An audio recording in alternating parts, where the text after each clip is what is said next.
and over again from hospital workers. I want to bring in Politico's Jake Sherman, who has been following this closely. So Speaker Nancy Pelosi is now calling for President Trump to use his authority to force the mass production of critical supplies we need to fight this virus. President Trump tweeted Wednesday he would only use the authority, which is the Defense Production Act, in the worst case scenario. And her argument is, we're here.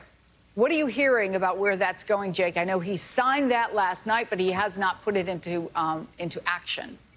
Chris, let's just set the stage here. I mean, the president and Speaker Nancy Pelosi have still not spoken during this crisis. That's unheard of during a national emergency of this magnitude, that the Speaker of the House and the President of the United States have not spoken at all. So, I mean, I'm not sure that Nancy Pelosi is going to be persuasive of President Trump, although I will say it's important to note that Nancy Pelosi holds a lot of cards for President Trump right now, obviously, and the global economy, because with markets kind of slipping and having slipped all these percentage points over the last couple of days, Nancy Pelosi's needed. Her perspective, her votes, her cooperation is going to be needed not only this week, but going forward for the next many, many months when Congress tries to wrangle the situation to the ground, wrap its arms around the damage that's been done both to the global health system and the economy. But on this specific issue, it doesn't look like the president's going to be taking Nancy Pelosi's advice. He's kind of flying solo on this, while his Treasury Secretary takes the lead in handling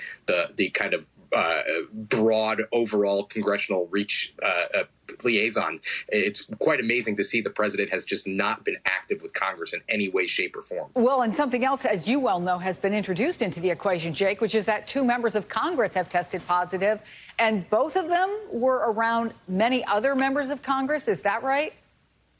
Chris, it's stunning to me that more haven't come out, to be honest with you, because there are these 2 members of Congress, Ben McAdams and Mario Diaz-Balart. Mario Diaz-Balart's a member of the Republican whip team, which is a massive operation that's always in the middle of talking to members, literally slapping backs. And I think we're going to see today as many as a dozen members go into quarantine, go out of precaution. I think you're going to have a House of Representatives that's working at not even half capacity come next week. And I think there's going to be, according to the sources I speak to, there's a huge fear in House Republican and Democratic leadership that even more people are going to come out as positive for the coronavirus, and just really uncharted territory for the House of Representatives in this crisis. And remember, Chris, important to keep in mind, the House has to come back into session to pass this $1 trillion plus package over the next week or so. Yeah. And so this is going to be a challenge for Congress like we've never seen before.